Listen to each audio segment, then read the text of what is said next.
እኔስ እንደ ዳዊት ራቁቴን ባመልከው ሜልኮል አይደለችም የኔ ዳኛ ላይ ነው ከልብ ይሁን እንጂ ከውስጥ ከመንፈሴ እኔስ እንደ ዳዊት ራቁቴን ባመልከው ሜልኮል አይደለችም የኔ ዳኛ ላይ ነው የሚል መዝሙር አለ። እሱን አልኩላቸው። የፕሮቴስታንት መዝሙር ነው እኮ ያ በደንብ አውቀዋለሁ። የዳንኤል እና አዳምጣለሁ እኔ እንደሌሎቹ አይደለም። ምክንያቱም እኔ የማይክል ጃክሰንን እየሰማሁ እዚህ ጋር አጉርሰኝ ላጉርስሽ የሚል እየሰማሁ ምን እየሰማሁ እንዴት ነው የእግዚአብሔር ቃል በመዝሙር ሲቀርብ በእርጋታ ሲቀርብ ማልከተለው አስረግጠው የሚጻፉት ይውጣላቸው የሚመስል ነገር አይ ነው ዓለም ያለ ኢየሱስ ክርስቶስ አይድንም ብለው ጽፈዋል። ያ ደግሞ አንድን ቃል የመቃወም አይነት ነገር ይመስለኛል። ያለ ድንግል ማርያም አማላጅነት ዓለም አይድንም ብለው በየቦታው የሚለጣጠፉ አንዳንድ አስተማሪዎችም ሲያስተምሩም የነበሩበት ሁኔታ ለእሱን የመቃረንም አድርገው የሚወስዱ ሰዎች ስላሉ አስረግጠው እንዴት ነው በዚህ ድፍረት ልክና ሁኔታ ዓለም ያለ ኢየሱስ ክርስቶስ አይድንም ብለው ከየት አመጡት ብዬ ነው። ባይ ዘ ወይ መጽሐፍ ቅዱሱ ውስጥ ገብተን ከተመለከትነው ዓለም ያለ ኢየሱስ ክርስቶስ አይድንም፣ መዳን በማንም የለም ደግሞ ብቸኛ ብለዋል ኮርሶ እንድንበት ዘንድ ለምንድን ነው አሁን የእሱ መንገድ ምለዋለን። ደግሞ ለምሳሌ መላእክትን ተዋቸው ብያለሁ። መዝሙር 33 ወይም 34 ቁጥር 7 ላይ የእግዚአብሔር መልአክ በሚፈሩ ሰዎች ዙሪያ ይሰፍራል ያድናቸው። ያ የክርስቶስ መንገድ ነው። ምንድነው ወትቀውም ንግስቲቱ በቀኝ ተሸፋፍና ትቆማለች የሚላል ዝርዝሩን አውቀዋለሁ በግዕዙም በአማርኛው እሱ አለ። ያ መንገድ ለእኔ የክርስቶስ መንገድ ነው። መጽሐፍ ቅዱሳዊው መጽሐፍ ቅዱስ ላይ የማገኘው መንገድ የክርስቶስ መንገድ ነው ብዬ ነው የምሄደው። እሱን በሚልበት ጊዜ ግን ለምን አሁን ሆነ ነው አሁን ሁልጊዜ ጥያቄ እኔ ምንድነው ለምን አሁን ሆነ? ሁለተኛ እዛ ጋር በትልቁ ብሽሽቅ ነው የሚመስለው። ያለ ማርያም አማላጅነት ዓለም አይደንም ብሎ መጽሐፍ ነው ብሽሽቅ ነው። የኔ ብሽሽቅ አይሆንም። ለምን ኢየሱስ የዓለም አዳኝ ነው ተብሎ ስለተጻፈ ለሱ ነው ያንን ነገር ማምጣት የፈለጉት። ስለዚህ ብሽሽቅ የያዙት እነዛ ሰዎች ናቸው። መጽሐፍ ቅዱስ ላይ ያለው አይልም ያለ ማርያም አማላጅነት ዓለም አይደንም አይልም። ስለማማለድ ልነጋገር እንችላለን። እሱ እዚህ ጋር ገባኝ። ግን ዓለም ያለ ድንግል ማርያም አይድንም የሚለውን ሐሳብ እርሶ ይገዙታል? አልገዛውም።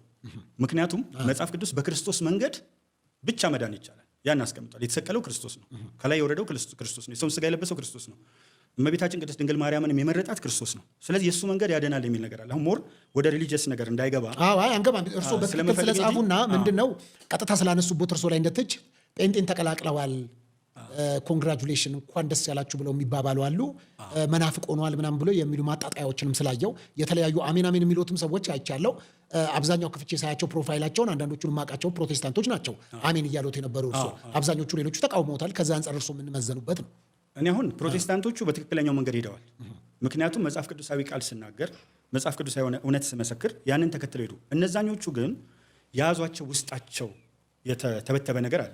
ለምሳሌ እኔ አሁን ያለ ማርያም አማላጅነት ዓለም አይድንም ብዬ ስጽፍ ምዕራፍ ስንት ቁጥር ስንት የሚለውን ማስረጃ መሰጠት አለበት።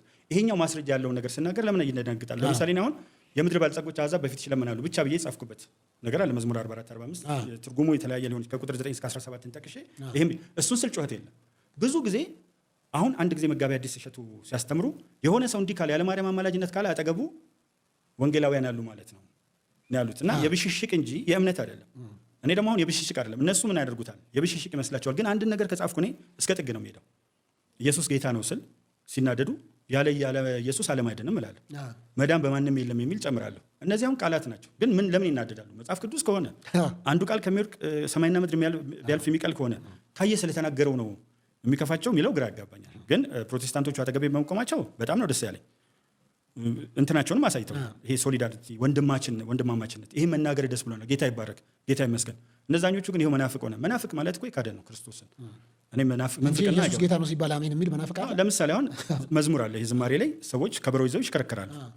በተመሳሳይ ሁኔታ ደግሞ ፕሮቴስታንቶች ሲዘምሩ የሚሉት ነገር አለ። እዛ ላይ ሳይጣጥሎ ያለው እሱ ላይ መብዬ ጽፍ ያለው እኔስ እንደ ዳዊት ራቁቴን ባመልከው ሜልኮል አይደለችም የኔ ዳኛ ላይ ነው ከልብ ይሁን እንጂ ከውስጥ ከመንፈሴ እኔስ እንደ ዳዊት ራቁቴን ባመልከው ሜልኮል አይደለችም የኔ ዳኛ ላይ ነው የሚል መዝሙር አለ። እሱን አልኩላቸው። የፕሮቴስታንት መዝሙር ነው እኮ ያ በደንብ አውቀዋለሁ።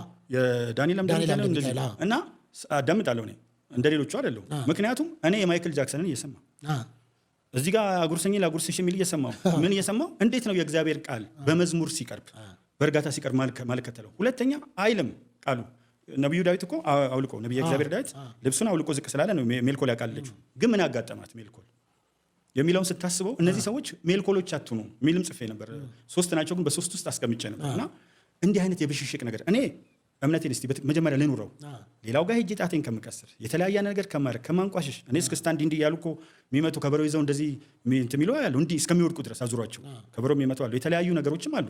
እነሱ እያሉ ሰው ሲዘምር ከፍተህ ወክማን እዚህ ጋር ምንድነው የሚባለው ነው ያላቀም ብቻ ከተህ ጆሮ ላይ በሙዚቃ እንዲህ እያልክ ወረወረና ተረተርን ከፍተህ ሰዎች ለማን እንደሚዘምሩ አውቃለሁ።